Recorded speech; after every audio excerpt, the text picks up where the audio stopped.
And we are live. Welcome back to Takes by Fans. We got a great show for you today. As always, we are live every single day at noon Eastern. If you want to watch live, head over to twitch.tv/takesbyfans. If you want to watch but not live, head over to our YouTube channel, Takes by Fans. We post all of our shows and clips of the show there on a daily basis. And if you just want to listen, we are on podcasting apps, Spotify, Apple Podcasts, Google Podcasts, iHeartRadio. So, however you want to watch or listen, we've got you covered multiple ways.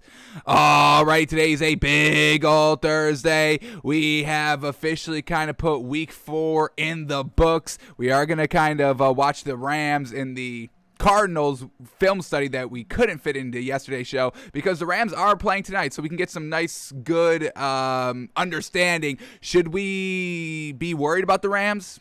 Is Matthew Stafford kind of melting down in the red zone and not getting it done? Is that cause for concern? So it's going to help us decide who we're going to pick tonight. So we got to watch that film study from yesterday that we couldn't get to, Rams Cardinals. So we'll check that out today.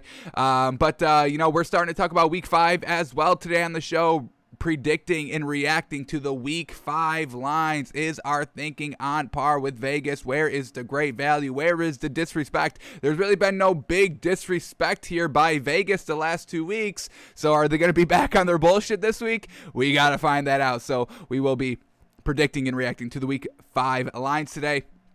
Looking at some film study and breaking down the stories of the day. So let's just jump right into it with these stories of the day. Here we go. The first one up now. Justin Fields has officially been named the starting quarterback, and he should be the starting quarterback for the rest of the season, whether Andy Dalton is 100% healthy or not. It's now Justin Fields' team. Thank goodness. Matt Nagy has finally came to his senses. I don't know. Maybe he watched our show yesterday. I don't know.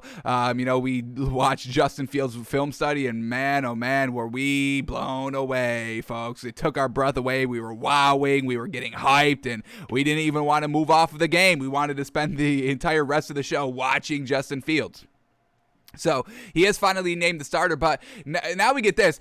Every time there's big news here with Justin Fields, his parents wants to take him out to dinner, but I don't think Justin Fields likes his parents, folks, because here we go. Justin Fields' parents wanted to take him to dinner to celebrate earning the starting job. Chicago's new quarterback stayed home to study film with his dog instead. His parents went without him, and he said, quote, "I'm just not going to be complacent." So we know the last time, what was it, because he got drafted, or he was going to play in his first preseason game, whatever it was, his parents took him out to dinner, and he was like studying film at dinner, and now this time he's not even going to dinner. He's like, no, y'all go and celebrate without me. I gotta study. So we definitely respect that by Justin Fields to truly put in the work. And everybody says, oh, I work so hard, I always put in the work, but this man is truly doing it out here. I'm not going to dinner. Sorry, Mom. Sorry, Dad. I'm not coming to dinner. I got things to study. I got things to break down. Who do the Bears got this week? They got a tough opponent. They got the Raiders on the road. Yikes. I mean, he's definitely got to get prepared for that. So they can take him out to dinner in the offseason and all that. But Justin Fields, every time he gets invited out to dinner, he's like, nah, I'd rather not.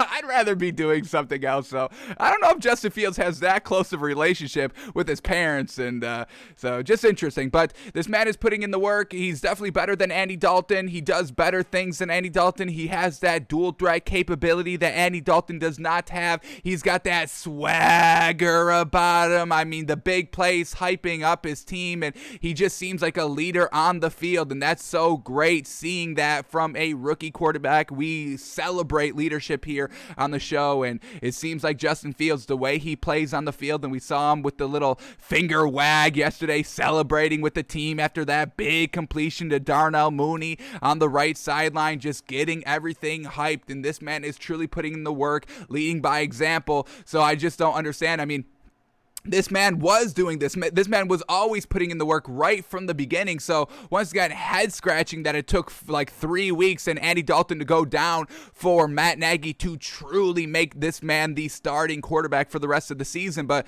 this man has been doing everything right from the first time we've seen him. So just continuing to get better, continuing to put in that work, getting it done on the field, getting it done in the game. I mean, he won last week. You got to give the man credit. So, Justin Fields now is going to be the starting quarterback here for the Bears. Thank goodness. Matt Nagy finally coming to his senses right here. I don't know if it was the general manager or the owner that was kind of like, hey, the hell do you think you're doing? I hear Andy Dalton out of your mouth way too much. Stick that name right back in your mouth and don't let that ever come back out of those lips again. You hear me, Matt Nagy? Or you're going to be fired. And at that point, Matt Nagy doesn't really have a choice. So, finally, Matt Nagy's making the right choice, and the Justin Fields era is going to officially be underway, really kind of starting this week. So we'll see how he takes it, but we know he's kind of looking like the best rookie quarterback, do we say? Mac Jones, he's in that system, and it's not really kind of airing out the ball. I mean, we just saw Mac Jones on Sunday versus Tom Brady, and he wasn't airing it out. Justin Fields was airing it out here last week. So, Trevor Lawrence still trying to get there. Trevor Lawrence is looking real solid. Really I would probably put Justin Fields and Trevor Lawrence right on the same pace. Zach Wilson just starting to kind of emerge. He had a great game last week against the Titans. So we'll see how all these quarterbacks start to develop now that they've had a couple of games to get their kind of beak wet a little bit, to get their feet underneath them. And we'll see which quarterback is going to go and win Rookie of the Year, right? I mean, is it going to go to the quarterback, or is Jamar Chase going to win it? Jamar Chase could win Rookie of the Year, but we'll see which kind of quarterback wins Rookie of the Year, officially or unofficially. If the NFL doesn't give a quarterback Rookie of the Year, we will crown our own Rookie of the Year for the quarterbacks only. But Jamar Chase definitely could be Rookie of the Year. I think he's definitely still in the running. But Justin Fields, folks, we're gonna see him every Sunday. Thank goodness. No more Andy Dalton. Can we celebrate that a little bit? I mean, he had his time. I mean, folks, we have to move on at some points. I mean, not everybody's Tom Brady and needs to be in the league 20 plus years. Big Ben's kind of overstaying his welcome. And if Big Ben's overstaying his welcome, Andy Dalton's definitely overstaying his welcome. He had his chance. He had his opportunities. He had it was like a nice 10-year stretch in this league, folks. He had his time. He didn't do anything. So let's give some other people, let's give some younger kids that are eager and chomping at the bit, not going out to dinner with their family. Andy Dalton's taking that meal all the time. His parents call up, hey, you want to go to dinner? Oh, of course I want to go to dinner. What, are you crazy? Are you sure you got nothing going on? Oh, it's Saturday. I got nothing going on. Yeah, the game's tomorrow, but I don't got to prepare. What are you talking about? I don't got to prepare for nothing. I'll see you at dinner. 10 minutes. I'll be there.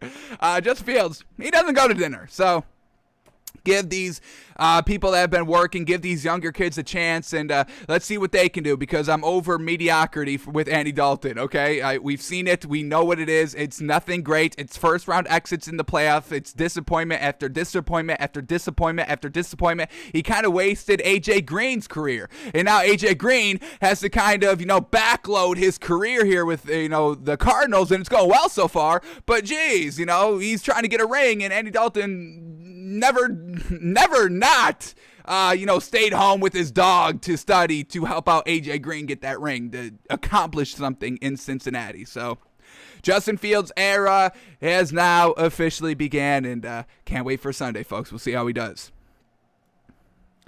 Alrighty, we had a couple of players joining new teams this week. We talked about the Patriots. I think they did getting that trade off. Remember, we were kind of saying they were going to just release them, but they had kind of to the end of the day to get a trade, and they did trade him officially to the Panthers, and they do get a 6th-round pick in return, so at least they get a little something. Obviously, it should have been a little bit more, but, when it's at the deadline, they're like, hey, we know he's just going to go to the free market, and he's probably going to come here. So we'll toss you a 6th-round pick, So, Panthers do get Stephon Gilmore. That's definitely going to bolster this Panthers defense, which is definitely the best thing about this team. So, bringing in nice cornerback Stephon Gilmore, still going to be out another week or two, getting off that PUP list by week 6. So, hopefully he's good to go by, week 6, maybe if he's good to go for that game, or if it's after that game for week 7. But maybe another game or two without Stephon Gilmore. But this Panthers defense is still one of the best defenses in the league, and now they're getting a little bit better. I don't think Stephon Gilmore is going to kind of reach that peak of 2019. I don't think he's going to be there, but I definitely think he's, definitely one of the top 10 cornerbacks in the league, and definitely will improve any team he's on. So Panthers getting a little bit more rich out here, and now Sam Darnold's going to have to kind of pick it up and be a little bit more better out there, last week against the Cowboys. It was a close game, and we give, Sam Darnold credit for being close at halftime, but then after halftime, just floundering, 2 back-to-back interceptions that were kind of both his fault. The one that was kind of, the second interception that was kind of a tight, I forgot who picked him off, who jumped around. It was, it was Trey, why am I blanking? Why are we blanking? Trayvon Diggs. He did jump the route and kind of, pick off Sam Darnold for that second interception, so you give him credit. I think I just lost my train of thought. Jeez, what were we trying to get to? Stephon Diggs. Panthers cornerback. Yeah, Sam Darnold. He's got to step it up a little bit, throwing those 2 interceptions.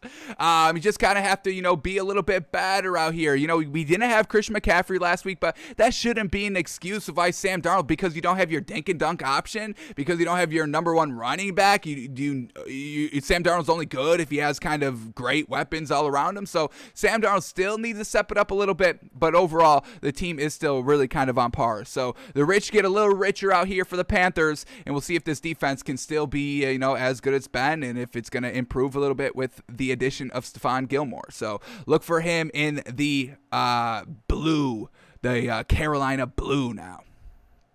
And then the other kind of trade, not a trade, they cut this man. They did not get anything in return, but Cowboys cut linebacker Jalen Smith, and he ended up going to the Packers today. So the Packers kind of bolstering up their defense a little bit. The Cowboys, how crazy is that? Who thought that they would be like cutting and releasing players here on the defensive side of the ball, because they've had all those injuries and had to kind of move Micah Parsons from the linebacker position to the defensive edge rush position because of, all those injuries on the defensive line and all that. So they cut one of these linebackers right here, and, he wasn't, a huge piece to this Cowboys defense this season. Hasn't really done anything. 4 tackles game 1, 9 tackles game 2, 4 tackles game 3, 1 tackle last week. No forced fumbles, no sacks, no quarterback hits, nothing like that.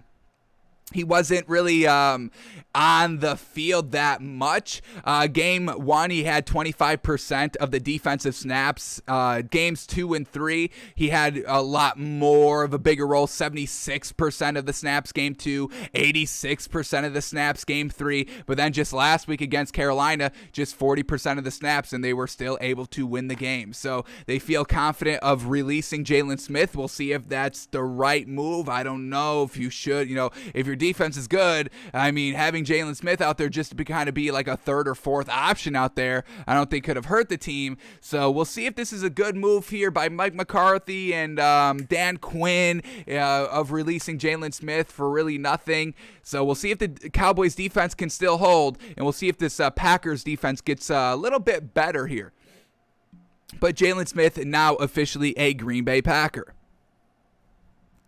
Alrighty, let's move on to this and talk about what's going on here. A huge game here for the Bills. This is truly going to decide if they are a good team or not. And, we updated our power rankings on Tuesday's show, and we were reluctant to put the Bills at 6. We really didn't want to move them that high just quite yet because they haven't been closing the door in these games that have ended in blowouts.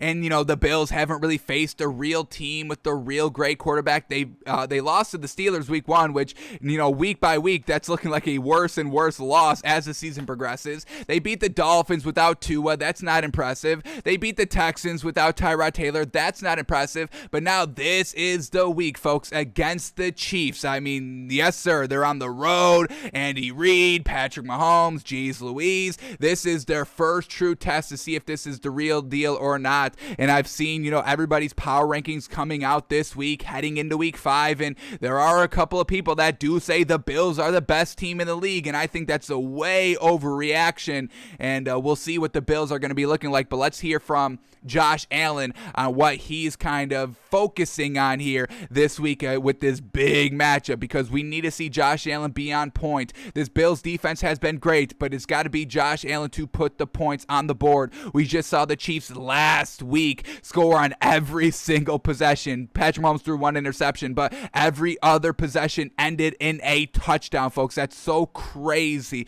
And it's absolutely fantastic in the way that this Bills team has been playing, with Josh Allen not closing out the game, settling for field goals, not being as good as he was last year, or even close to that. He's really got to step it up here, and he's going to have to try and go toe for toe, tit for tat with Patty Mahomes, and we know how tough that can be.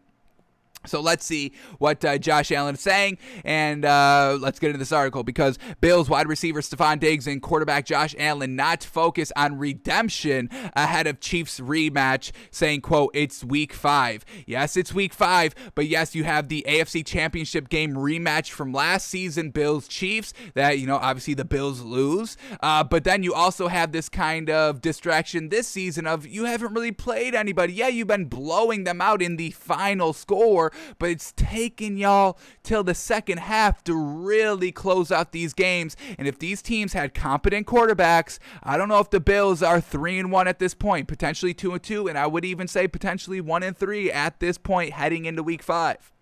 But let's see what we get here and what everybody's saying around the team in Buffalo about this big old week. So here we go. Where we get some quotes at? Here we go. Got to read. All right, here we go. Let's read the lead up here. Here we go. The Bills are 3-1 in obliterating opponents. Yes, they are obliterating opponents, but I think that's just the general stroke. You look at the final score. Yeah, they're obliterating opponents, but look who they're beating, folks. Look who they're beating, and look how they're beating them. Once again, that's why we break down every single game on Monday. We go in depth. We're looking at the drive charts. We're looking at the players, who they're throwing to, who they're running with, who's the quarterback, and how they're looking, when they're making their mistakes, how they're closing the game. Are they closing the game, or are they leaving the door open? And the Bills are leaving the door open. I don't know if I call that obliterating opponents, especially against the opponents that they have been obliterating. The Dolphins, the Dolphins, the Texans, and who was their third win with? I'm blanking on their other win, because they face the Steelers, they face the Dolphins, they face the Texans, obviously. Who was that week 2, week 3 matchup? Let me go back quickly here. We got the Bills. Washington football team, who we now know their defense isn't as good as it was last season. So, compared to last year, yeah, these are all real solid wins. And if they had quarterbacks, yeah, those are real solid wins. But I'm not getting too big on this Bills team, because Josh Allen hasn't really had that many great games this season, and the defense has truly been carrying them. So I know it may look like they are obliterating teams on paper, but I don't think they are, folks. And we'll see. Are we right, or is just everybody else right? Because I feel like I'm on my own island out here saying what I'm saying. And, y'all are letting me know in the comments of everything. I get it. But I don't know if I call that obliterating. But let's get back to this article. Here we go.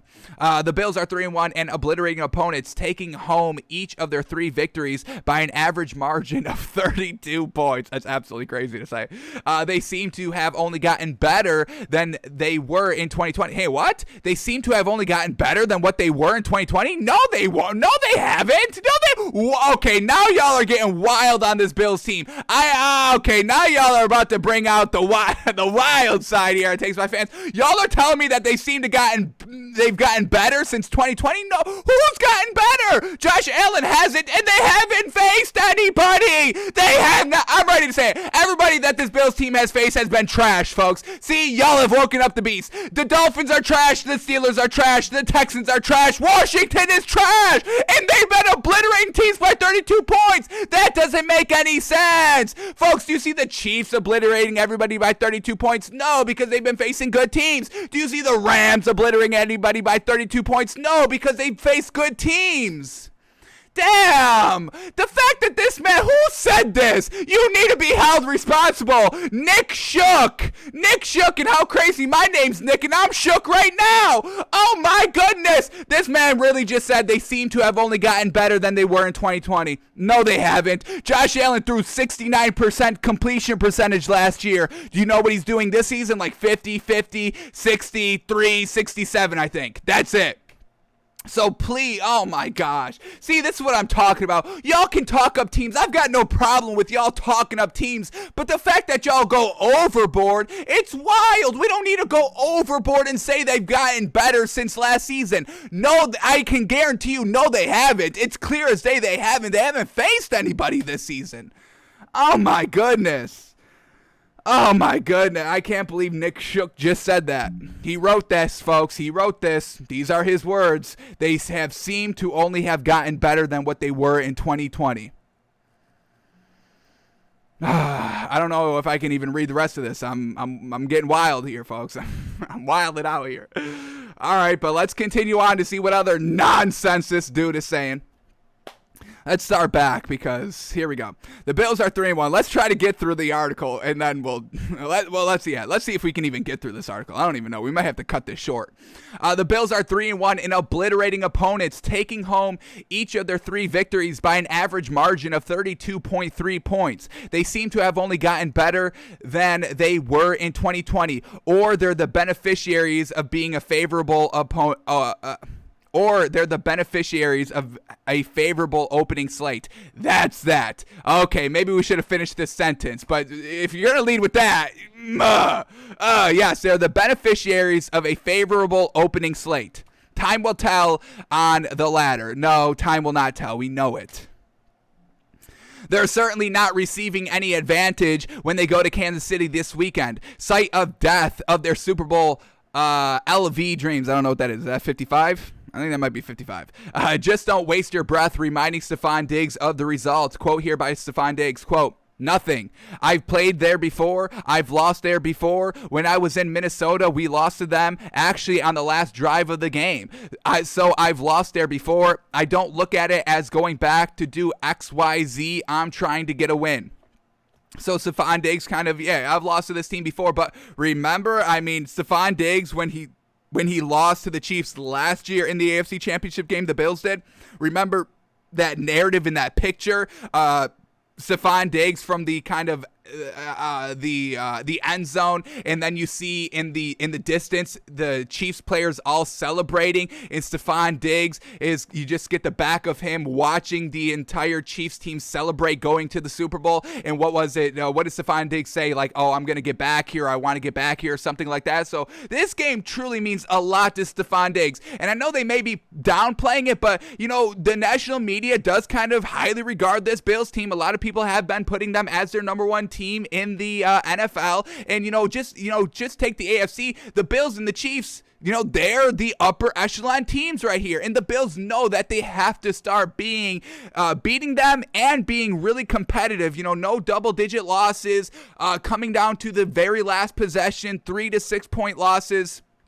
They have to be competitive. So, everybody's downplaying it here in Buffalo, but this is a big game, folks. This is a huge game for the Bills here. They have to get it done, especially since they haven't faced anybody this season.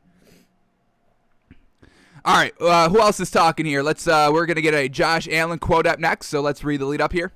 That's the 2021 Bills in a nutshell. At least through 1 month of football, no win is too high and no loss is too low. Their train is going to keep chugging along and knock a few obstacles off the track along the way. They might need something stronger to clear the Chiefs. Fortunately for Buffalo, they are rather explosive. Quote here by Josh Allen. Quote, "It's week 5. Everybody wants to make the big deal about the AFC Championship rematch, and I get that's what it is, but it's a new year, and this team's different than last year, and their team's different than last year, but they're the gold standard, what you would want to be as an AFC team, being to the AFC Championship the last 3 years and competing for Super Bowls is what they've been doing. So that's what every team wants to be. And until somebody knocks them off in the playoffs, that won't change. So this is going to be a good look for the Bills, a good kind of gauge of truly where they at.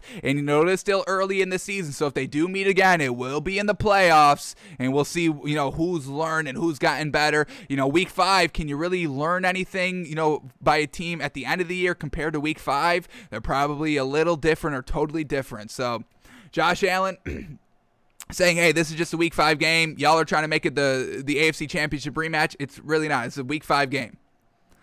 All right, we get one more quote by Stefon Diggs. So here we go.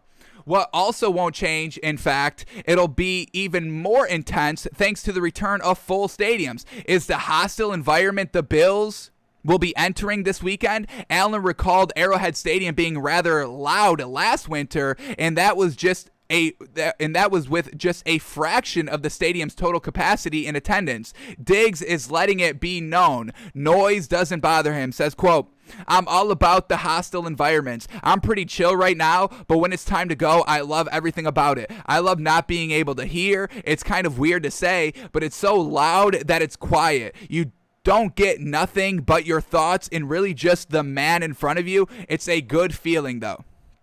So Stefon Diggs wants all the smokes, wants the crowd to be absolutely rocking and roaring, but be careful what you wish for, because Josh Allen, we're not worried about Stefon Diggs. We know Stefon Diggs is great. Stefon Diggs was great before Josh Allen. Unfortunately, Josh Allen was not great before Stefon Diggs. I'm not saying Stefon Diggs is the only reason why Josh Allen had success last year, folks. I'm not. Is it a part? I do believe so. A huge part. I would probably say maybe at least minimum 25% of Josh Allen's success last season was because of Stefon Diggs. Y'all can go higher, y'all can go lower. I think I put it at least 25%.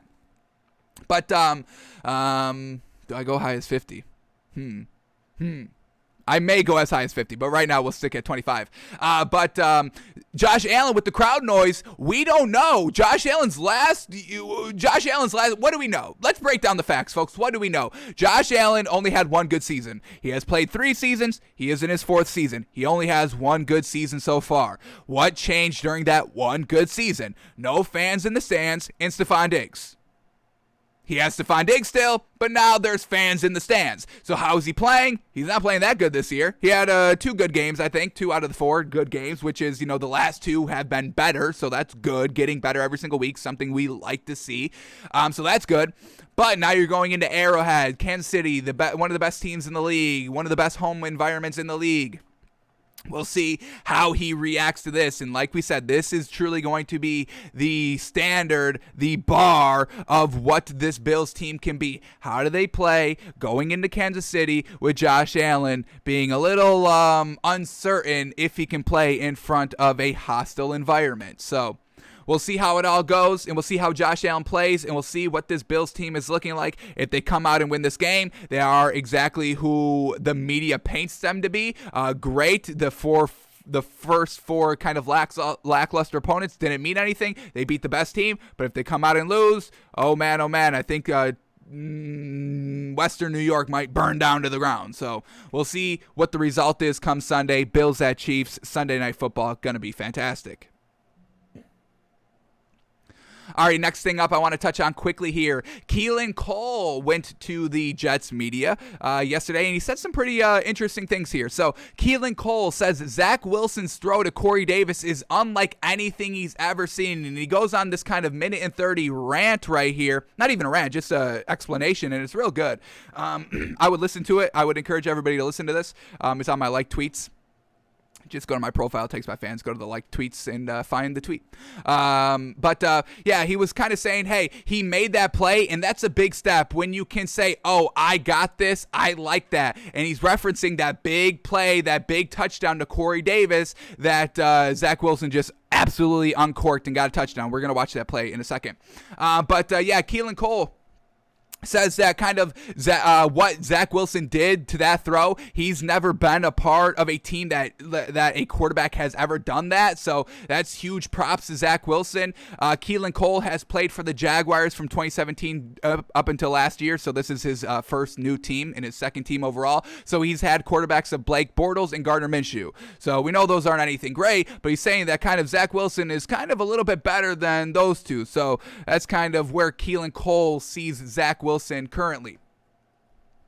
Yeah, so the big throw to Corey Davis, it impressed Keelan Cole. He said, Zach Wilson was like, hey, there was something else open, but hey, I'm going to take the shot. I'm going to take this deeper shot, and that's what impressed Keelan Cole, that Zach Wilson was like, yes, this is open, but I know I need to take the shot. I know this is kind of like a Mojo moment-esque play. Let's get up when this play was, what was the score before he threw this touchdown to Corey Davis? They were down 17-10. Oh, no, they were tied 17-17, and then the big throw. So a mojo moment. Hey, the fourth quarter, game's tied. Something's got to change. 9 minutes left. Who's going to make that play? Are we going to let Derrick Henry or Ryan Tannehill make the play, or is Zach Wilson going to make the play himself? And Zach Wilson, at 9 minutes left in the game, tie game, says, I'm going to make the play, and that's what he did, and that's what impressed Keelan Cole, and that's what Keelan Cole was saying. I haven't seen Blake Bortles do that. Gardner Minshew never really did that. Zach Wilson is doing this his rookie year. That's big, impressive here to Keelan Cole, and that's fantastic to hear. It's also great to hear that these wide receivers have, Zach Wilson's back 100%. It's a brotherhood. We know it's a family, and they are truly acting like it there with the Jets locker room, so that's obviously great to hear. What else did he say? What else did I note down here? Oh, he also said kind of, I'm assuming smurfingly, but Keelan Cole at the end of this was kind of like in Zach Wilson's legs, his ability to kind of escape out of the pocket and buy the time so he can make those big plays. Keelan Cole was like Blake Bortles and Gardner Minshew were a little bit of pure pocket passers. So, you 3 seconds, if it's not open, it's probably going to be thrown away. But Zach Wilson's ability to extend the play, once again impressing Keelan Cole, the Jets wide receiver.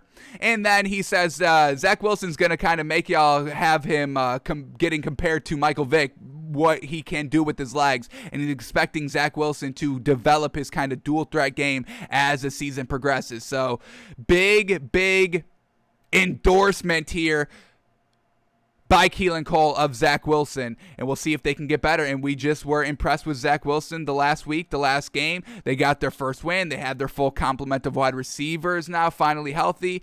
Jamison Crowder, Keelan Cole, Corey Davis, and they all love playing for Zach Wilson, and it seems like they all are truly impressed on what he's showing here early on in his career. So Keelan Cole loves Zach Wilson, which is great to hear, and this is the play we're talking about. So this is, I don't know if it's a great play because, he takes a deep shot, and this is what we're talking about. When we always bring up dink and dunk, and, when you dink and dunk too much, you get comfortable with it, and then you don't make these plays. This is why we put a huge emphasis on dink and dunk and why we don't want to see it. We understand you take it when you get it. I get it, but at the same time, when you need to just move the ball, and that's what Keelan Cole was also saying is like, let's just run the tape because, we can talk through it a little bit more. But this is the play that Keelan Cole is talking about, and we got the all 22 here, so we got, everything here. It's fantastic. But here we go. Zach Wilson, the play action, the bootleg, and then just rolling out and buying time right here.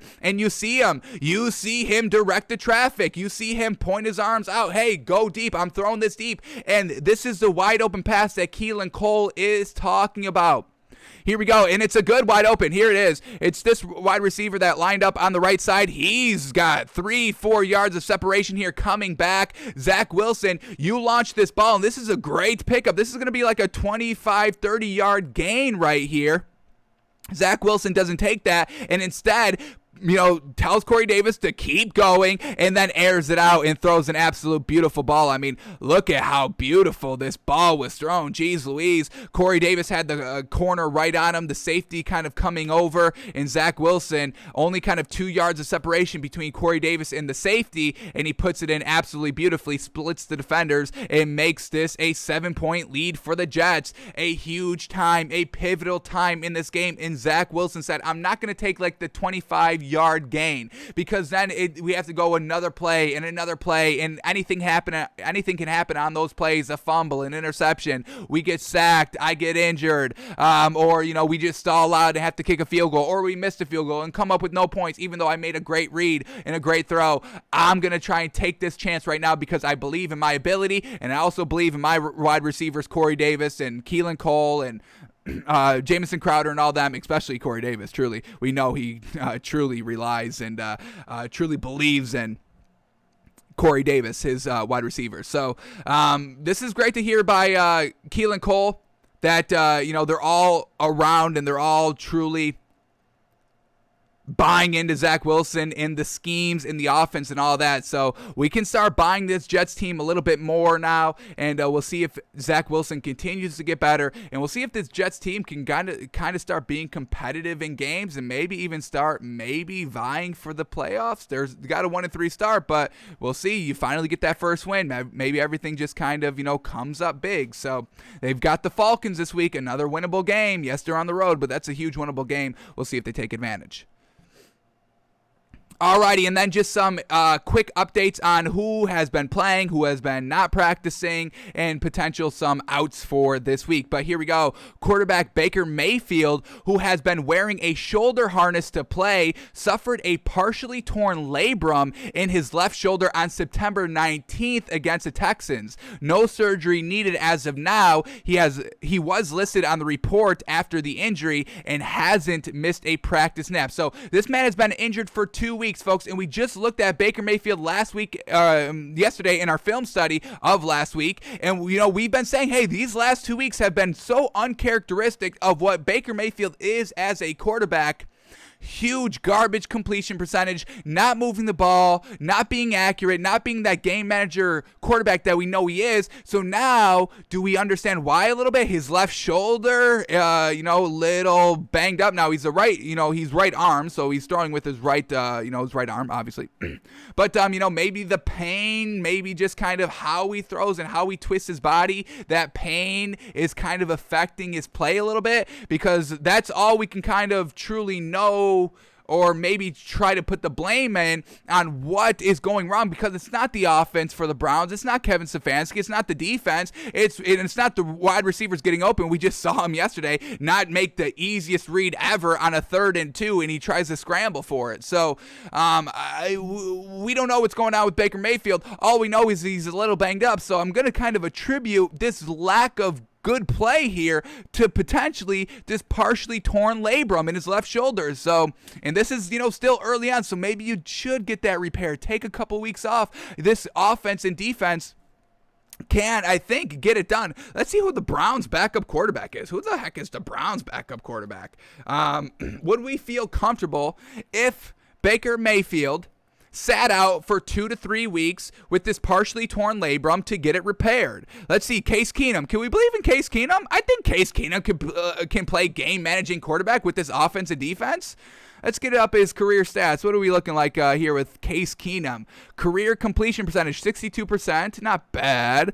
What has he got? Anything good? He played for the Texans, the Rams, the Vikings, the Denver Broncos, Washington. He's been with Cleveland for the last 2 seasons, so he knows the team a little bit. I think I would be kind of comfortable with Case Keenum playing for 2 to 3 weeks. Let's see how long recovery time for torn labrum. Is that big?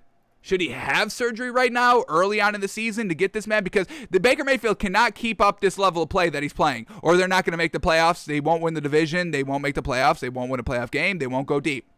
The recovery depends on many factors, such as where the tear was located, how severe it was, and how good the surgical repair was. Classic, obviously. It is believed that it takes at least 4 to 6 weeks for the labrum to reattach itself to the rim of the bone, and probably another 4 to 6 weeks. Oh, okay, so maybe, yeah, definitely probably can't have surgery, because we're talking about 8 to 12 weeks. Okay, yeah, we don't want Case Keenum out there for 8 to 12 weeks, and then you get Baker Mayfield at literally the end of the season going into the playoffs, basically. Yeah, so kind of surgery is off the table here for Baker Mayfield. But something's got to give. He's going to have to kind of prove that this injury is not holding him back out on the football field, because the last 2 weeks have been trash, and he's been injured the last 2 weeks, so... Oh, man, Baker. Hopefully you can kind of have a great showing this week. The Browns have to face the Chargers on the road. It's going to be a tough opponent. Baker's got to show up. If Baker plays like he's played these last 2 weeks, they don't win against the Chargers. Absolutely not. Even with the great defense, even with the great offense. So we'll see what he does, but partially torn labrum in his left shoulder here for Baker Mayfield. All right, we get Jerry Judy news here. He's been out on IR, but he's progressing. Some hope he could return in 3 weeks, which is great here because now we know this Denver team definitely needs all their weapons if they want a chance to beat kind of these upper echelon teams. And also, Teddy Bridgewater should be practicing today. They're kind of expecting him to be good to practice today, so hopefully he can clear everything and good to go for Sunday. But Jerry Judy should be able to return in 3 weeks, and that's definitely going to be great to see. Christian McCaffrey has returned to practice here for the Panthers, so I know Sam Darnold is definitely happy about that, and we'll see if he kind of goes back to having Christian McCaffrey be his leading receiver every single game. All right, now we got to pour one out here for the homies. The Washington football team has placed tight end Logan Thomas in IR, unfortunate. So he's going to be out at least 4 games here. So Logan Thomas, who has made our summa cum laude list here. We had Logan Thomas a B+ for week 1, and then he ended up having an F- for week 3, not getting on the board last week. So now, unfortunately, the last thing we ever really seen about him was an F- grade of fumbling in Buffalo. So unfortunate here for Logan Thomas. Hopefully he can get back quickly and reprove he's one of the top tight ends in the league. Hates having this F- on him, and he can't kind of try to improve upon that. How unfortunate. All right, Jimmy Garoppolo did not practice yesterday. Calf contusion sidelined him after halftime versus the Seahawks. So once again, we're not truly sure who the quarterback here is going to be for the 49ers. Kyle Shanahan on Garoppolo's status says it's better today, which is good news. Not enough to let him go, not enough to rule him out. Doctors say to give him another day so he has a chance. So that extra day is today. So we'll know a little bit more on tomorrow's show. But Jimmy Garoppolo still up in the air, and we saw Trey Lance, and we did not think he's ready to get the start. So if Jimmy Garoppolo is healthy, we expect him to be out there playing. Alrighty, then this for tonight's game. Seahawks running back Chris Carson is expected to miss the game today. So one of the running backs for the Seahawks here. Let's get up what he's done here for the Seahawks this season, because I believe he's been pretty solid. Let's get his career stats up here. Chris Carson, we know the Seahawks just beat the 49ers last week, kind of the offense getting it done in the second half. We've seen them flounder second half offensively, and they kind of cleaned that up. They struggled first half offensively this game, so they still need to put together a full 60 minutes, full quarters of football together, but they're building upon that. But Chris Carson, let's get this up quickly. Alrighty, Chris Carson, what do we got? What have you been doing this season? Game 1, 91 rushing yards. Fantastic. He had 26 receiving yards as well. Game 2, only 31 rushing yards. Game 3, 80 rushing yards. Fantastic. And he had a touchdown. Yes, sir. Get in that end zone. Two touchdowns in game 2 as well, with the only 31 yards, and then last week 30 rushing yards as well. So solid performances out here by Chris Carson, just kind of doing what he needs to do, kind of a game managing running back here, because you got Russell Wilson and DK Metcalf and Tyler Lockett, so you don't need to be the main focal point here offensively. He's just getting it done. Unfortunately, he's not going to be good to go for today. Expected to miss tonight's game. Alrighty, those are all the stories that we just needed to cover for today quickly. So let's head over to our film study that we couldn't get to yesterday. It's going to help us determine who we like today in tonight's game, because we got Seahawks and Rams. Rams at Seahawks, going to be a great game. And how about this brutal kind of gauntlet these last 3 weeks for this Rams team? Bucks, Cardinals, Seahawks. Man, oh man. We'll see if they're the real deal or not. This is kind of the tiebreaker. They beat the Bucks, lost against the Cardinals. Now they're on the road. They were at home for those 2 games. So this is kind of the tiebreaker game against elite teams out here. We'll see how the Rams go. All right, but let's get to the film study from this past game against the Cardinals. So what happened with this Rams team? They just kind of floundered off the rip. They settled for a field goal on their first drive. They got an interception on their second drive. Then they scored a touchdown on the third drive, but then it's a fumble on their fourth drive, and now they're down 21-10, and they just struggle. Another field goal, a missed field goal, turnover on downs, and then a touchdown in the fourth quarter that's basically meaningless. So this Rams team just did not get out to that hot start scoring-wise. They couldn't keep up pace offensively with the Cardinals, and we have to kind of look to Matthew Stafford a little bit here, because he was the one that wasn't really getting it done in the red zone. So is this cause for concern, or is this just unfortunate? The receiver wasn't catching it. It was great defense by the Cardinals, anything like that. Matthew Stafford just missed a throw, maybe a bad play call, whatever it is, but we are going to try to investigate here if this is cause for concern and if we should be starting to fade this Rams team offensively, just in general. So let's see what Matthew Stafford was looking like here in some key clutch situations to try and get in the game, to try to get a nice jump start in the game, and to try to win the game. So here we go. The first drive, a little bit of a stall here.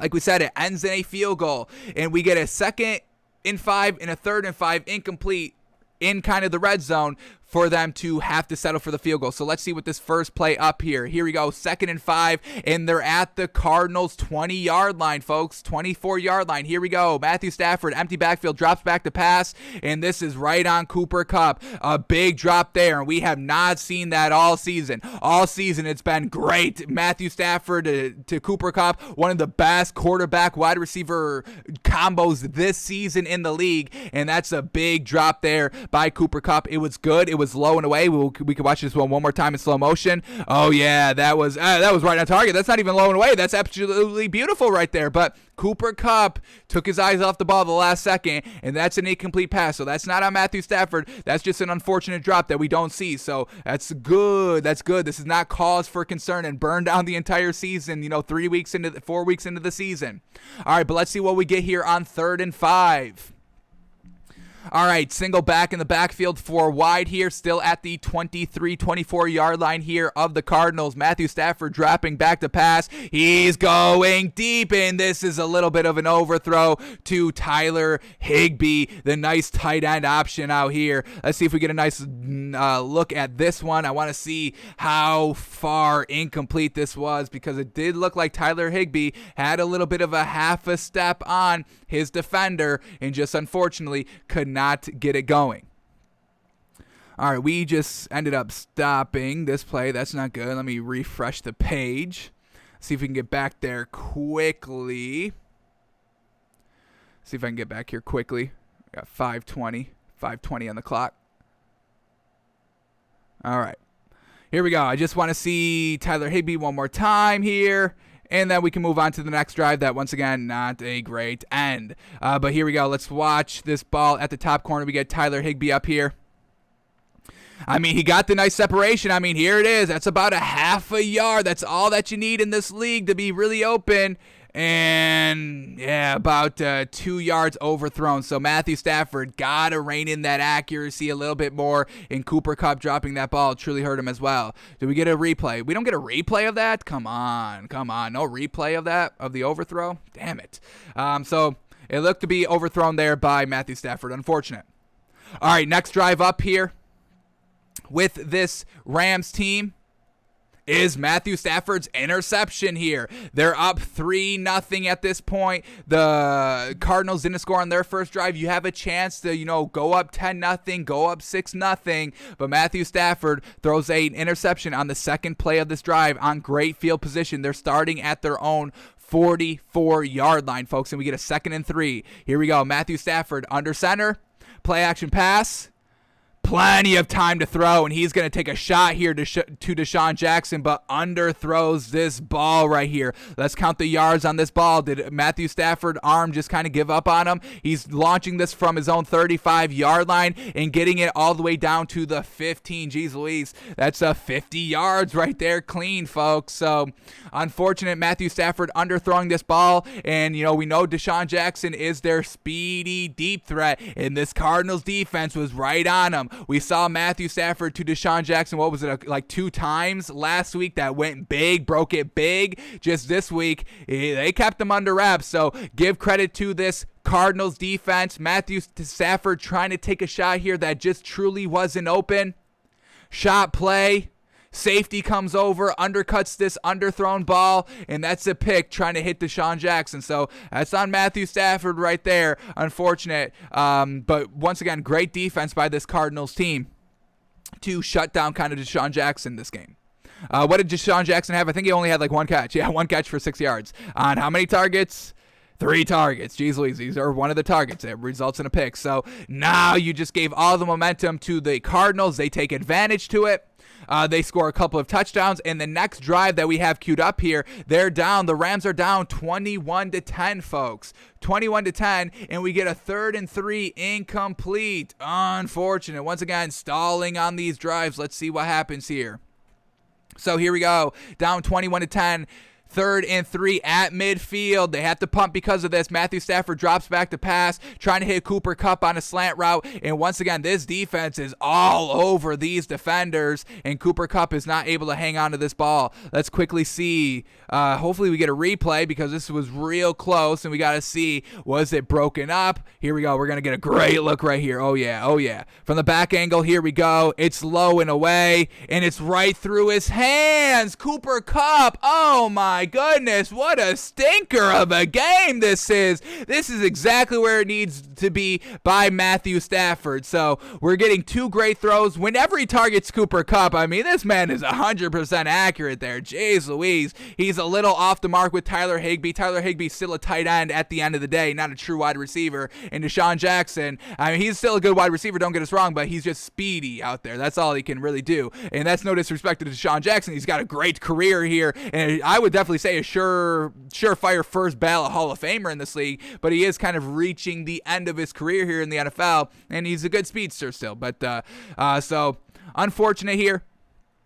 Matthew Stafford, Cooper Kupp, just, not 100% on the money here, and you have to be 100% on the money when you're facing anybody in the NFC West of your own division, especially against the Cardinals coming into town. So, unfortunate there by Matthew Stafford. Once again, this was an opportunity to get back into this game, and, only down 11 at this point. They couldn't make the connection. All right, next drive up here. Once again, still down 21-10. So once again, still in this game, but we get a second and goal, 3rd and goal, both incomplete. They have to settle for the field goal here. Unfortunate. You could have made this one 21-17 instead of 21-13. But here we go. Matthew Stafford from the 5-yard line, folks. From the 5-yard line, he's got 2 cracks at it. First play here, empty backfield. Matthew Stafford drops back to pass, and he tries to fit it in there to Cooper Kupp, and that is inaccurate. That is behind. That is not a good throw here.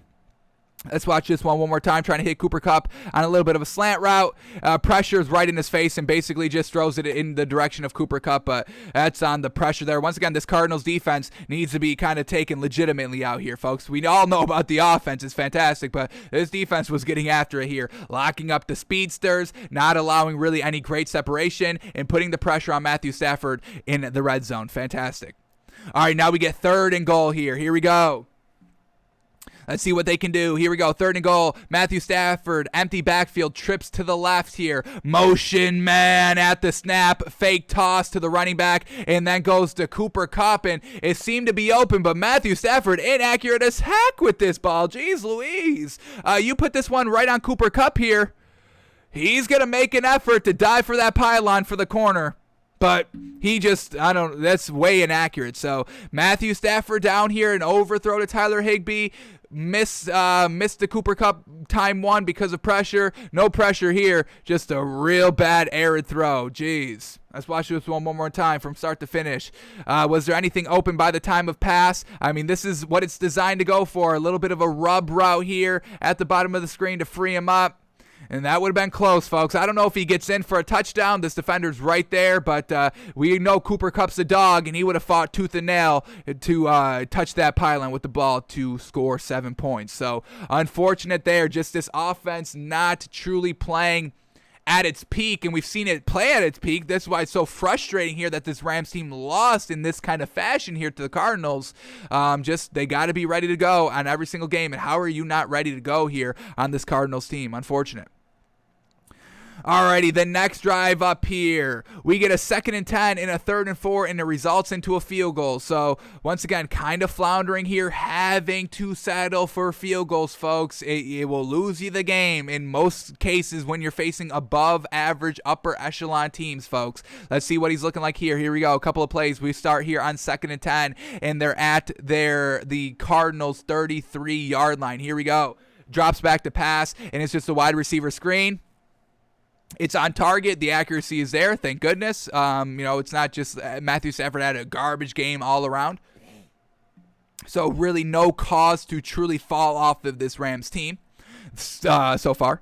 But now we get a 3rd and 4. Let's see what he's looking like here on 3rd and 4. Once again, you score a touchdown here. You make it 27-20. 6 minutes left in the third quarter. Plenty of time to come back and win the game. But now you settle for a field goal. You make it 27-26. That's an 11-point deficit still. So 2-possession game still in the third quarter.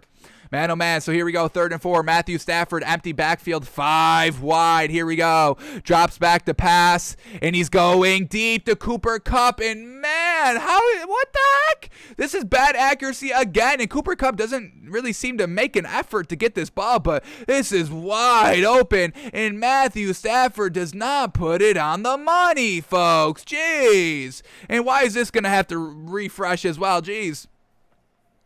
Let's refresh this. Let's see if we can get back there quickly. I wanted another angle from the back end to truly see how off the money this was and why Cooper Kupp didn't make a diving attempt. It seemed like from that angle he could have at least made a diving attempt. But let's see if we get any back angle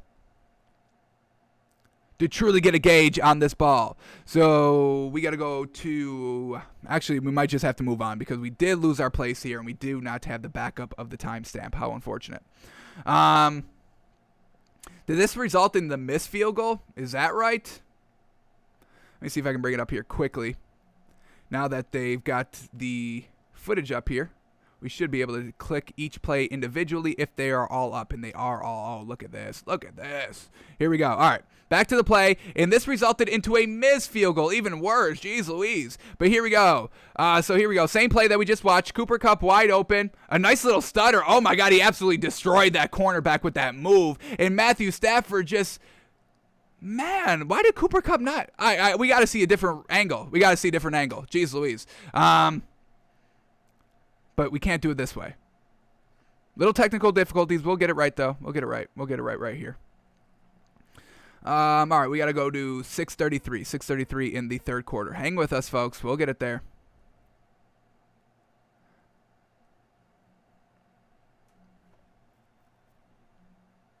We're getting it. Here we go.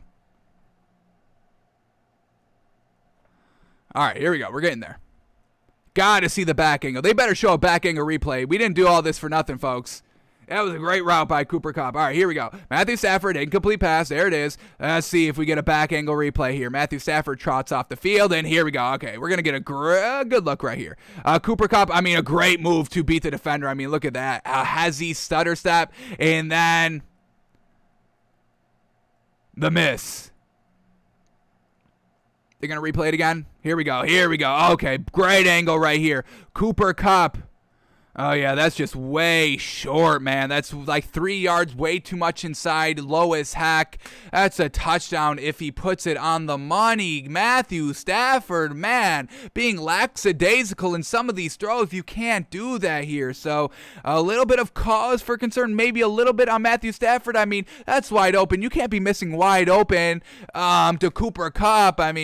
So I think we can just chalk it up to a bad day between Matthew Stafford and Cooper Kupp, but they need to get this figured out. We know this is kind of Matthew Stafford's best favorite weapon out here, and it's just not getting it done. Man, oh man, what a bungle. What a bungle, folks. Alrighty, and then just the last thing right here. Game kind of over at this point. They're down 21 points, folks, in the fourth quarter. 13 minutes left in the fourth quarter. But let's just kind of see, is the urgency still here? Because, we want to see you compete to the end, even if it's a blowout. It's unfortunate, but you kind of set yourself up for this situation. But let's see what they were doing here. It's 1st and goal from the 8-yard line, folks, and we get an incomplete, a Matthew Stafford run, and another incomplete, and they walk away with no points. Yes, the game is over here, but we still want to see you fighting to the final whistle. So let's see what these plays were looking like here down in the goal line, because once again, they were struggling here in the red zone, goal to go the entire game, and they kind of did that a little bit last week, having to settle for field goals a few times. So here we go. Matthew Stafford on 1st and goal here. Empty backfield. Here we go. Dropping back to pass. Plenty of time to throw. And tries to hit a wide receiver triple covered in the back of the end zone. We get another look here. Is that Robert Woods who he's trying to hit? Couldn't get the best look. It looked low. Let's see. We get a replay here. We'll get a great look right here. I believe this is Robert Woods, number 2 here. Good move to get over, but yeah, that's still real covered. It's a good chance, but it's not a good throw. You got to throw that high. You don't throw this belly level, especially when there's a defender all over you. Bad throw there by Matthew Stafford. Really unimpressive day here by Matthew Stafford. How unfortunate. All right, here we go. Second and goal. Matthew Stafford escaping, trying to run up the middle here. And he takes a hit and can't extend the ball over the goal line? Come on, where's the fight? Matthew Stafford, you got to extend the ball here. He took the shot. He took the hit. But, I mean, you're right on the goal line. And how don't they call that a touchdown? Jeez Louise. Man, oh, man. So, Matthew Stafford it's a game of inches, folks. And Matthew Stafford was off by inches all day and off by an inch here right on the goal line. And here we go. We got to refresh this page again. Jeez Louise. I don't know why these are crapping out on us. But we can get back there quickly, folks. We've got the time step down. We learned from week 1 of film study where everything went wrong, and we didn't write down the timestamps to get back there quickly, but we got them here, so no worries. So here we go. Matthew Stafford right down at the 1-yard line. Unfortunate, doesn't dive, doesn't extend the ball. Come on, Matthew Stafford. Let's see this one. Here he goes. He switches the ball in his left arm here, doesn't really extend, and he's down. Unfortunate. Alrighty, but now we get third and goal from the 1. Let's see what Matthew Stafford does here. Here we go, under center, and he's going to take a QB sneak, and they don't get it as well. Jeez. Great job here by this Cardinals defense, man. Not giving up any points. 13 points through 4 quarters, basically. 3 full quarters. And now we get 4th and goal. Matthew Stafford, empty backfield, 5 wide here, and he tries to hit Tyler Higbee on the classic just kind of run right at the edge of the goal line. And this is great coverage right here. And this ball, somehow it got through. I don't know how Matthew Stafford fit this ball in here, but we're going to watch the replay right here. And this should have been caught by Tyler Higbee. Just watch how this ball got thrown, folks. Jeez. I mean, you got to really fit it in there. Just look at how this ball goes and just falls right into his hands right there. You've got to catch that ball. That's a great throw. This might be one of the most impressive throws maybe by Matthew Stafford, definitely all day. This is a wildly exactly where it had to be ball. Exactly where it had to be. It's right in his hands, folks. Low and away. Tyler Higbee, tall dude. What is he, 6'6" out there?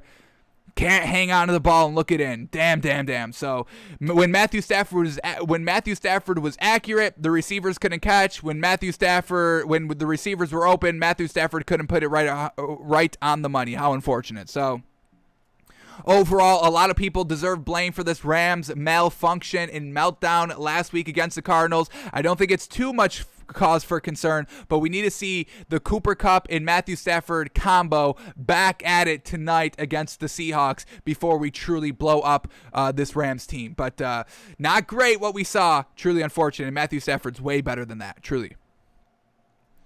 Alrighty. So that was Cardinals-Rams right there. Matthew Stafford letting us down a little bit. Alrighty, now let's do our last thing that we got to do for today's show, and that's predict and react to these Week 5 lines, folks. We like to try and, guess where Vegas' head is at, where our thinking, we talk an hour and a half every single day here, folks. Are we spewing nonsense, or we actually know what we're talking about? For the most part, 99%, we know what we're talking about here. We're usually right on par level thinking with Vegas, and that's why we predict these lines here. And I truly encourage any kind of better out there, any people that like to bet on sports, doesn't have to be just football, it could be basketball as well, but to before you look at what the line is, just think of what you would set the line at. What do you think this game is going to happen? And then you look at Vegas and then you compare your thinking. Are you right? Is Vegas is right? Why is Vegas thinking this way? Why am I thinking this way? And, just kind of get a good sense of where you are in your own thinking. Because once you look at the line, folks, you don't really know. Would you have guessed it like that? You've got that number in your head already, and it's not consciously you're doing this. It's just subconsciously. You look at the line. Here we go. Rams, Seahawks.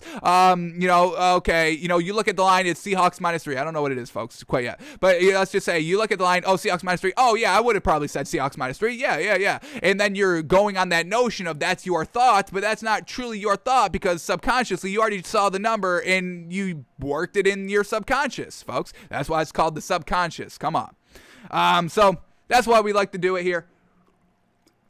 Get a nice good gauge into if we truly know and truly can feel out the landscape that is the NFL on a week-to-week basis, and we're right on the money there with Vegas, and we even find, and this definitely helps because you can find the value, folks, when your line is so much more off than Vegas is. It doesn't mean that Vegas is 100% right. We saw them lack in the first 2 weeks with the Steelers +6, and then who was it the second week that we found great value in? Dang it, I'm blanking on it. Steelers +6 week 1, great bet. We took it, we hit it. Week 2, what was week 2's? It's not that important. Maybe it is. Let me see if I can find it quickly. Not really remembering. Oh, Cowboys. Was it Cowboys +3? Was that it? Cowboys +3, I think, may be it. But either way, we can find the great value here when we predict the lines first. So let's do that, and let's go through all these games and start talking about Week 5 in the NFL. So here we go. First game up is the Thursday night game tonight. Rams at Seahawks. Alrighty, what are we going to put this line at? Seahawks -3 because of home field. Division rivals right here. Big game here for both teams. For the Rams to get back on track and put that kind of bad performance by the offense behind them. And the Seahawks just to kind of prove that they can put a full quarters of football together. So I'm going to just call this one probably Seahawks -3. I mean, we've got two great teams, both in the same division. We know the Rams defense is great. The Rams offense is great. The Seahawks offense is pretty solid. I mean, when you've got Russell Wilson, you've got a great chance to win every single game. And then with the wide receivers, absolutely. Chris Carson potentially being out here is a little bit of a stinger here for the Seahawks, and the defense is truly going to have to step up here to defend the great speed and size and verticality that this Rams team has. So I'm going to call this one Seahawks. I'm going to call this one Seahawks -1.5. You give them the -3 because they are home field, but I'm giving the Rams a half a point better overall. I mean, I just like Matthew Stafford in this offense, man. The Seahawks offense has not seemed consistent this entire season, and it wasn't consistent the entire year last year, falling off in the back end. I still need to get a true sense of what the Seahawks team is all about, and hopefully we learn a little bit more tonight, but I'm going to call it Seahawks -1.5. Alrighty, then we get the Jets at the Falcons, and this is going to be a great opportunity for the Jets to win this game, folks. Falcons, they're trash. They blow leads. They blow leads at home. It doesn't matter. This Falcons team, man, there's some curse on this team. It doesn't matter. They just switched out their head coach. They got rid of Julio Jones. They brought in 2 new running backs. It doesn't matter. They're still doing the same old Falcons things that they've done for the last 3 to 4 years, ever since they lost the Super Bowl. There's been a curse here in Atlanta, and how unfortunate there. But this Jets team, we saw Zach Wilson truly start to get it done last week, and I really think this is a great opportunity for the Jets to go out and win. And I want to say, if Vegas plays this like I think Vegas is going to play this, I think they're going to call this one just Falcons -3 because of the home field.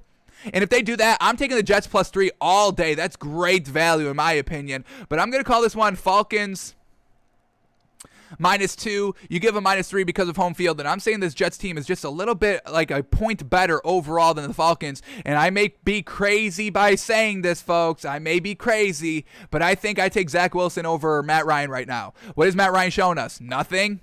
What? Okay, his good games result into nothing. I mean, they don't win games. They don't get back to the Super Bowl. They don't, go back deep in the playoffs. I'll take the rookie with the higher ceiling because we know what Matt Ryan is. It's just nothing great. It's like, okay, if you look at Matt Ryan's stats, you're like, yeah, they're good. And then you look at the games, they're like, yeah, that's That's pretty much what I expect. Yeah. So I'm gonna call this one Falcons -2, and if we get if we get Falcons -3, I'm taking the Jets +3. Jets +2. You don't get that kind of 3-point. You score by 3s and 7s, so usually the final score is usually 3-7. Obviously, there's the wonky situations of a missed extra point and a safety and all that. I get it, but the basic scoring, the mainstream scoring is 3 or 7. So I'm gonna call it Falcons -2. All right, here we go. Lions at Vikings, and folks, we're going to see what Vegas does here, but I think this is a blowout win for the Vikings, folks. I'm really looking forward to what the spread is here because I think we may potentially get great value taking the Vikings at home here. Vikings getting out to a lackluster 1-3 start here, but the offense is still moving the ball. Besides last week, because the Browns defense is fantastic, the Lions defense is nothing like the Browns defense, so the Vikings don't have to worry about their offense not getting the production it needs this week. Now, they got the Lions 0-4, Vikings 1-3. So if Vegas is just, looking at the record, and we know Vegas is smarter than that, so it's probably not the case. But I think this is going to be a blowout win for the Vikings. They get back on track. This is the easiest opponent they're going to face all season. And the Lions, Jared Goff and the offense just floundering. They had every opportunity to beat that Bears team, and they squandered it themselves. Once again on the road, I don't think this is the week that the Lions get their first win. I'm going to call this one Vikings -7, folks. And if it's Vikings -7, we probably don't take it. I don't think that's great value at that point. But if it's Vikings -3, Vikings -4, I'm taking that value all day long. Potentially, we'll still take Vikings -7. I do think this is going to be a nice good win here for the Vikings. I could definitely see a 10-point win. So if it's anything less than 10 here, the spread, we may still take it. But I think it's going to be a great Sunday here for the Vikings. All right, next game up is the Saints at Washington, and alrighty, something's gotta give here, folks. Saints, can they move the ball offensively through the air? I don't know. It doesn't seem like it. Jameis Winston, he's still got to be the quarterback. We just made that. We just firmly said that yesterday when we were looking at what Taysom Hill was doing, underthrowing balls. Can't do that. Washington at home here. It doesn't matter if the Saints are at home or on the road. Jameis Winston is still not airing it out. He had 220 yards at home, like 170 on the road. It's not that much of a difference here. Taylor Heineke proves, hey, he will fight to the bitter end. They put up no points in the first quarter and then 34 points for the rest of the game. Great energy by Taylor Heineke. He brings a great presence to this Washington team. Both defenses are nothing great here. The Saints just kind of truly floundered against the Giants offense last week, and then this Washington defense, they've been giving up like 25 to 30 plus points every single game here. This is not the Washington defense of last season, but the offense is better than it was last season, so it's kind of making up for that. But I'm just going to call this one right on kind of that home field. These are two lackluster teams overall. The Saints offense isn't impressive. The defense isn't impressive. Washington's offense is pretty good. It's kind of high flying, and it's way better than it was last season. But like we just said, this Washington defense is got to start to reestablish itself, and we'll see if it does it at home. But we're just going to call this one Washington -3. Give them -3 because of home field, and that's basically what these two teams are. All right, next game up here is the Patriots at the Texans, and the Texans are at home, which is good, but they still have Davis Mills. It's not Tyrod Taylor yet, so we know this Texans offense is so utterly atrocious with Davis Mills, and he's still a rookie, so we won't knock him too hard, but poof, you could tell he's a rookie. That man is, sheesh, not great yet. But yeah, this Patriots defense, it just shut down Tom Brady. It's going to probably definitely shut down Davis Mills. So Mac Jones going back to just game managing quarterback, hopefully, and just letting the team overall get the wins and get the stops defensively and set up the offense in great field position. So Mac Jones doesn't have to drive 75, 80 yards. Just a nice 50, 55-yard drive for Mac Jones, dinking it down, taking his shots when he needs to, running the ball when they need to. So we're going to call this one Patriots -6 on the road. It's just this Texans offense is so utterly atrocious, folks. So utterly atrocious. The defense is truly going to be the only thing relevant here in this game. If the Texans defense steps up, it could be close. If not, I mean, if the Patriots score 10 points, there's no way the Texans put up more than 10 points. So it's going to be the first to 10, I would say, in this game. So we're going to call this one Patriots -6. Alrighty, Dolphins at the Bucks, and still no Tua. Hopefully Tua shows up next week, and because of no Tua, this Dolphins offense is still trash. Basically, like we just talked about for that Texans team, trash defense, absolutely. So Dolphins on the road against the Bucks. Oh my goodness, and Tom Brady wasn't able to kind of get his full revenge on Bill last week. I'm sure Tom Brady wanted at least one passing touchdown against Bill Belichick's defense. Couldn't even get that. So, I'm sure Tom Brady's going to come out here firing and taking out all of that frustration of truly not sticking it to Bill this week. And he's going to take it out on the next best thing, which is, his former kind of division rival, the Dolphins, kind of their second biggest during Tom Brady's tenure here in the AFC East. So he's going to go out and take it out on the Dolphins. The defense, it's good. It's a good defense, but when the offense doesn't put up points, the defense will kind of get lethargic as the game progresses, and Tom Brady was at his best the very last drive of last week. So there it is. We're going to call this one a nice, disrespectful Bucks -8.5, folks. I mean, it's just this Dolphins offense cannot move the ball, folks. I'd probably take the Bucks -8.5, and I think I would feel comfortable. I'm going to say this. I would feel comfortable buying it all the way up to Bucks -13.5. Yeah, this Dolphins offense is that bad, folks. Without Tua. With Tua, it can be good because Jacoby, I would go with Sinnett, the third string quarterback here. I'm done with Jacoby Brissett. The man does not get it done. I mean, he doesn't air it out. He doesn't take those shots down the field, and then he's inaccurate as heck. Getting players injured. Will Fuller here, our wide receiver for the Dolphins, he broke his finger because Jacoby Brissett is throwing garbage balls, inaccurate. And then, he gets, he fumbles the ball as well. So Bucks -8.5. Wouldn't be surprised if it's a little bit higher. All right, then we get the Packers at the Bengals, and this is going to be a real interesting game. I'm really interested to see what this Bengals team is all about, folks, and this is a huge game for them against this Packers team. Now, the Bengals just beat the Steelers 2 weeks ago, which was a solid win. Packers just beat the Steelers as well. But yeah, this Bengals team 3-1, getting out to a hot start. Joe Burrow and Jamar Chase hookup is looking real gosh dang good.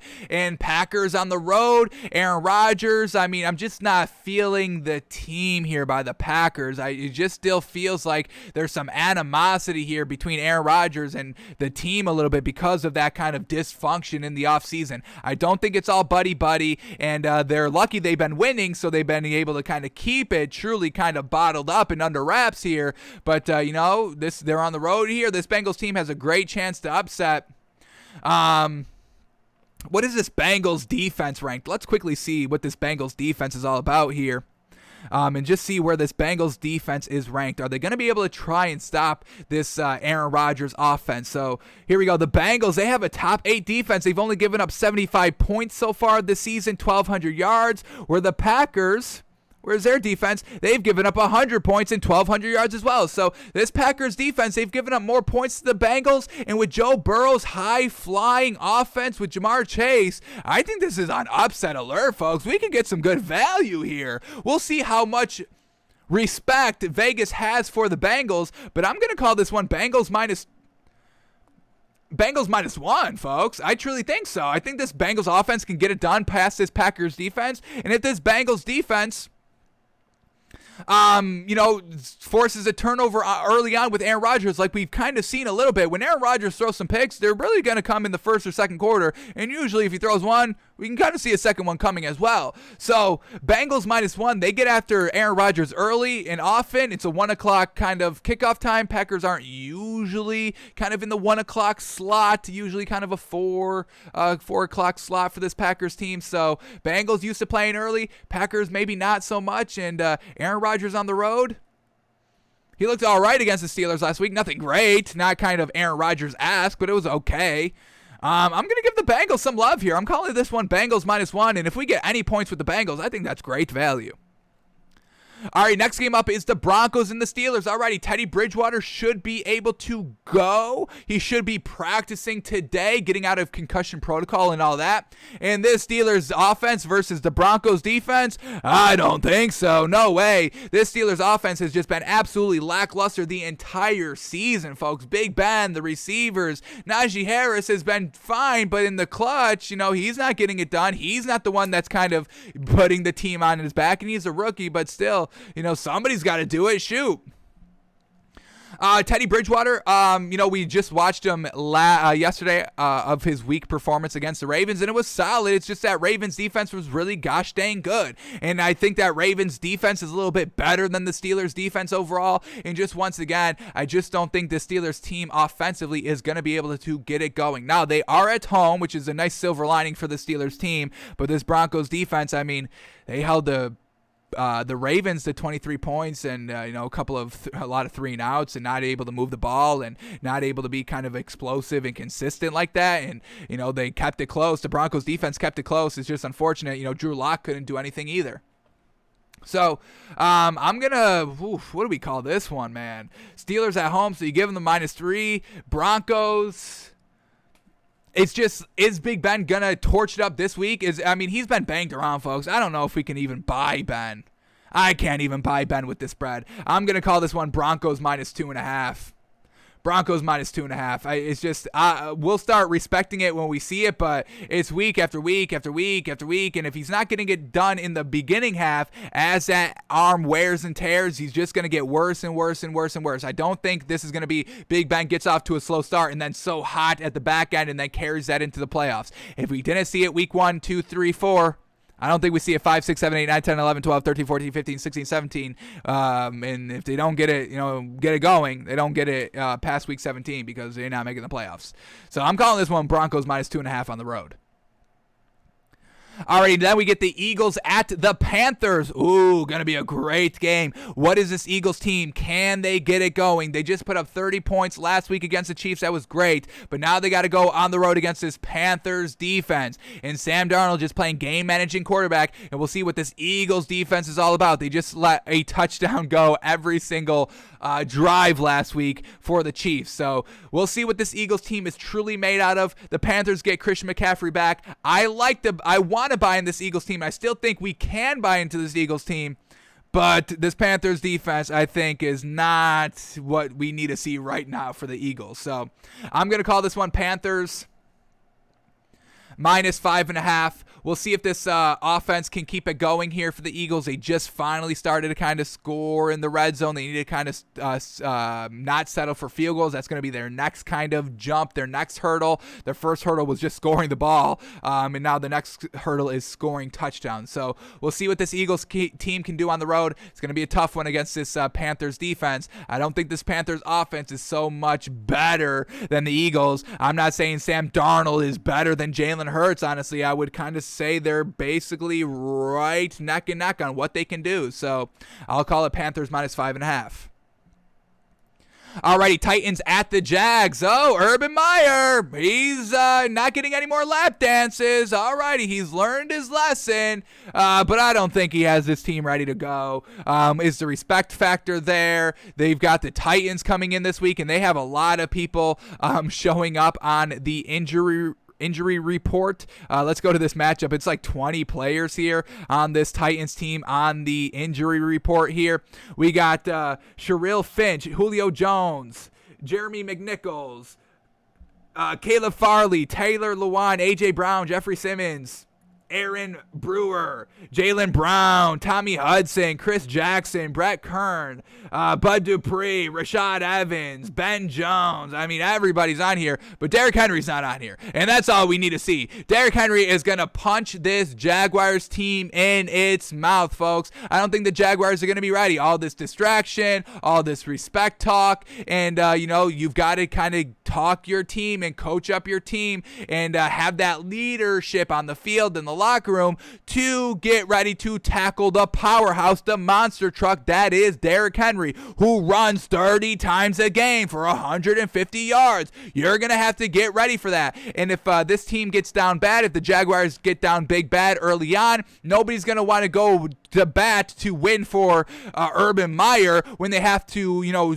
tackle Derrick Henry over and over and over again. So Urban Meyer screwed the pooch this week, and the Titans will be screwing it right back. We're calling it Titans -4.5 on the road.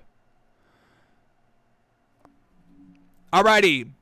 Let's keep going here. Next game up is the Browns at the Chargers, and we love the Browns defense, and we love the Browns offense. Besides Baker Mayfield, he's not getting it done, and Justin Herbert's been playing real solid football here this entire season, winning games. So, Chargers at home. This is going to come down to Baker Mayfield. It's literally going to be Baker Mayfield decides if the Browns win or lose this game. It's all going to fall on Baker Mayfield, and I'm not ready to trust him. These last 2 weeks, we just watched them yesterday, folks. I mean, holy moly, was that bad. I think that's the worst quarterback performance I've seen this season, and we've seen these rookies play, folks. It's not been the prettiest thing to watch here early on in the season. So Browns at Chargers. Chargers -3 because of home field advantage, and I'm going to still leave it at Chargers -3. This is Baker Mayfield's game to win or lose. He decides it all. We'll see if he shows up. I don't think he does. We'll probably swallow the 3 points here in our official picks. All right, then we get the Bears at the Raiders. Justin Field starting like he started the last 2 games, but he's going to be starting for the rest of the season now. Official starter here in this Raiders team. Lackluster offensively on Monday Night Football. Unfortunate. They are at home, which is great. And this Bears defense, it's been real solid here. They made Jared Goff turned the ball over in that offense, turned the ball over and not score in the red zone, but the Bears were at home last week. We'll see how this Bears defense travels here, and we'll see if Justin Fields can keep up pace offensively with this Raiders offense. Now, we just saw Darnell Mooney truly come alive, Allen Robinson and this offense come alive last week. Is that, a one and done thing? Does Matt Nagy kind of reclam up here and, not get it done? So this is going to be a real close game, but I'll call this one Raiders. I'm going to call this one Raiders -3.5. I think Vegas is going to give them an extra kind of point or a half a point hook here, but we'll see what Justin Fields can do. We'll call this one Raiders -3.5 because of home field advantage. Alrighty, 4 more games. Here we go. 49ers at Cardinals. And once again, a huge division game here for this Cardinals team, for the 49ers. Cardinals at home. And with Jimmy Garoppolo a little bit uncertain, this Cardinals defense was making Matthew Stafford kind of, and getting after this Rams offense at home there. So that was great. That was a great look by this Cardinals team. They didn't make any turnovers. They didn't, turn the ball over offensively. So they're playing clean football here. That's fantastic. And if Trey Lance has to, play in this game, whether Jimmy Garoppolo can't from the rip or he gets knocked out of this game, Trey Lance is not going to be able to do anything over this Cardinals defense. And this 49ers defense, nobody's been able to stop the Cardinals, folks. Nobody's been able to stop the Cardinals, and we just had them face the Rams, and they put up 34 points, 37 points. So this Cardinals team can score on anybody. This is a real solid team. We're going to call this one Cardinals -4.5 here at home.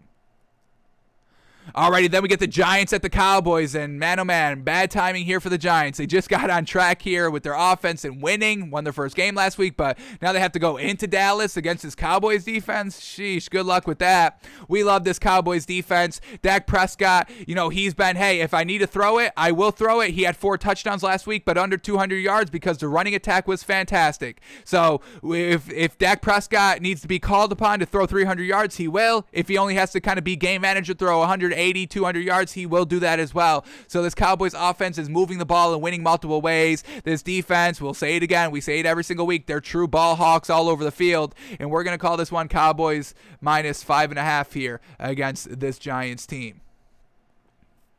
All right, then the Sunday night game, Bills at Chiefs. Going to be a great game. We'll truly see what this Bills team is made of, but this Chiefs team just had a touchdown. I can't stress how impressive that is, folks. A touchdown on every single drive of the entire game. How crazy is that? And Josh Allen, he's just not getting it done for me. This Bills offense is just not getting it done for us here, not closing out the game, leaving the door open. And if, this Chiefs team one of the best quarterbacks in the league, folks, is Patrick Mahomes. He will take advantage, and he will leap through the door and bring in his family, his friends, people he doesn't even know, anybody that wants to come in. They will all walk through that open door that the Bills leave open. I'm calling this one Chiefs minus 4.5, folks. Yes, I'm being disrespectful with the spread. I'm not buying the Bills quite yet. I'll buy them against, the mediocre tier 2 teams. I don't care about that, but this Chiefs team is upper echelon. We're calling this one Chiefs minus 4.5. I'm going to go Chiefs minus 5. I'm going Chiefs minus 5, folks. Chiefs minus 5. All right, last game here, Colts-Ravens. Colts at Ravens, Monday Night Football here. Colts, Carson Wentz, still even going against the Dolphins, still wasn't pretty. That should have been a blowout there. Should have been a blowout, but the offense is still struggling. Ravens offense, they're moving the ball. The defense, they only allowed 7 points last week. That was huge. And this Ravens team at home, this Colts team is not ready to face any team good. Carson Wentz is not good. These receivers are not great, which they need to be. And this Ravens team, Marquise Brown back on track, Lamar Jackson running all over the field, nobody can stop him, and this is to, I believe, break that record that they went to tie last week, so that they used that very last play. So Ravens at home, Monday Night Football, Carson Wentz, I think he comes out and flounders here. I'm going to call this one Ravens minus 4. Alrighty, now that we have all these lines predicted, let's see how we did. Let's go to DraftKings. That's the sports book we like to use with the lines. We think that's they get it right. Usually every bookkeeper, they're all on the same lines, maybe a half a point, full point, probably max difference. But we use DraftKings here. Great website, great interface, all that, fantastic. Sponsor us, please. We're looking for sponsors out here. All right, but here we go. Let's see how we did here. Let's start with the Thursday night game here. Let's get these lines one more time refreshed. Make sure we're all good here. All right, so here we go. Rams at Seahawks. We predicted this line at Seahawks minus 1.5, and wow, it's Seahawks plus 2. Vegas is loving the Rams here, and hey, I respect it. I kind of do as well. I was giving the Seahawks a little bit of a benefit of the doubt here because they were at home and just that kind of uncharacteristic performance that we just saw Matthew Stafford. So Vegas is like, hey, don't worry about last week. They'll get it cleaned up, and I'm sure they will. And I just don't know if the Seahawks defense is going to be able to keep up pace here with what this Rams offense can do. We'll also see what this Rams offense and just team can look like on the road. They opened up on the road. They were at home against the Bears week 1. What about week 2? Week 2, they were on the road against the Colts, and they only won by 3.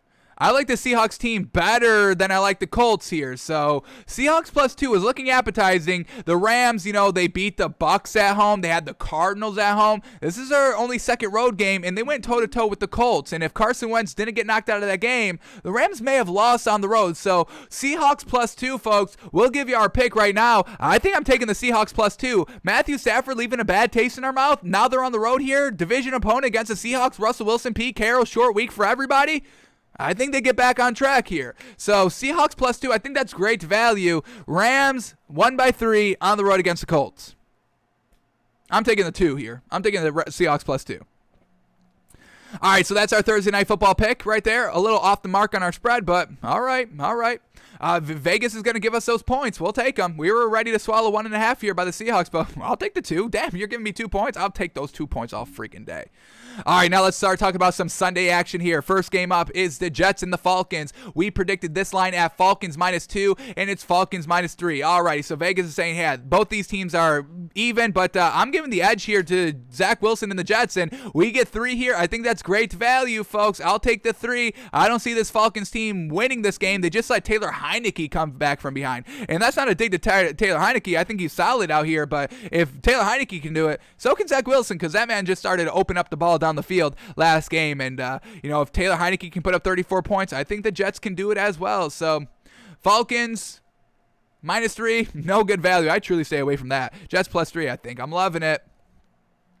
Alrighty, next game up here is the Eagles and the Panthers. We predicted this line at Panthers -5.5, and it's Panthers -3. Interesting right here. So Vegas is telling you what we've been saying. Hey, you give credit to this Eagles team. I just don't think it's this week that we should be kind of buying up this Eagles team. Their offense just started to move the ball, but we know this Panthers defense is really gosh dang good. One of the top defenses in the league. I want to say I would probably say top 2. They've only given up 66 points. 1,000 yards overall. Only 2 teams have been better than that overall in this league, and that's the Bills and the Broncos. So absolutely great defense here, and Sam Darnold most likely gets Christian McCaffrey back. Sam Darnold has a lot to prove because he just kind of floundered against the Cowboys, throwing picks in the second half of the game when it was close, single-handedly basically losing. So Eagles +3. I don't think it's enough good value. I think we're leaning more towards the Panthers right here, but interesting right here. Vegas is basically saying, yeah, these two teams are even. So I know everybody's trashing the Eagles in the national media. I don't understand why. I still put this as like one of the top tier 2 teams. I can't put the Eagles in at tier 1. They're 1-3. No way. But I mean, just kind of, one of the better kind of, middle of the road teams. I put them out high on the tier 2s. So Panthers -3, I think it's better, but I still think this Eagles team can be competitive. So I'm glad that the Vegas is not truly disrespecting the Eagles here, and we'll see how they do against this Panthers defense. All right, Packers at Bengals. We predicted this line at Bengals -1, and wow, Bengals +3. That's the disrespect we're looking for. Absolutely. I'm loving the Bengals +3 here, folks. Give me the value. I will gobble it up. Bengals at home. Joe Burrow looking real gosh dang good. Defense is real solid here by the Bengals. This Bengals team has kind of surprised me. I did not expect them to go 3-1. One of our early kind of, before the season started prediction was that Joe Burrow was going to look the worst out of that kind of quarterback class from last season between Jalen Hurts and Justin Herbert and Tua, but he's looking like one of the best, so proving us wrong. Hey, I'll take the points. You prove me wrong and get 3 points, I'll take that. Bengals +3, folks. I think you might see that game in our picks tomorrow. We make our official picks. We like to sleep on the lines and make our official pick on Friday's show, but Bengals +3, I think that's disrespectful value. Is that the first disrespectful value here of the week? Little disrespect, slight disrespect. Bengals +3, folks. Whew, interesting. All right, next game up here is the Patriots and the Texans. We predicted this line at... Where is this game? Here we go. Patriots -6, and it's... Patriots -8.5. Woo, yeah. I mean, folks, it's Davis Mills. He can't move the ball. They won't put up any points. We said it's going to be the first one to 10, and probably it's going to be the Patriots winning 10-0, potentially winning 10-0 at bare minimum. So swallowing 8.5 here, it's not something I probably will do. I think it's fine, but it's Patriots with the rookie quarterback on the road. Something wonky happens. Will they put up that many points? I don't see Davis Mills getting out to a good start, but maybe Mac Jones throws a pick. I don't know, maybe something, but this Texans team can't move the ball, so I understand the line. Little off the mark, and Vegas is going heavy on Davis Mills not being able to move the ball. And I agree. Alrighty, Titans at Jaguars is the next game up here, and we predicted this game at Titans -4.5, and it's right there, Titans -4, folks. So absolutely, that is the Jaguars going to be up to tackling Derrick Henry this week. I don't think so. I think we like the 4 there, swallowing the 4 with the Titans. Broncos at Steelers. We predicted this line at... Broncos at Steelers. We predicted this line at Broncos -2.5, and it's only Broncos +1, man. I think this is some great value right here. We don't have to swallow any points here with the Broncos on the road, and I just don't think Big Ben gets it done, folks. He's not going to get better as the season progresses. I think that's not what's going to happen with Big Ben this season, folks. Worse as the season goes on, not better. I think I'm liking the Broncos with the point.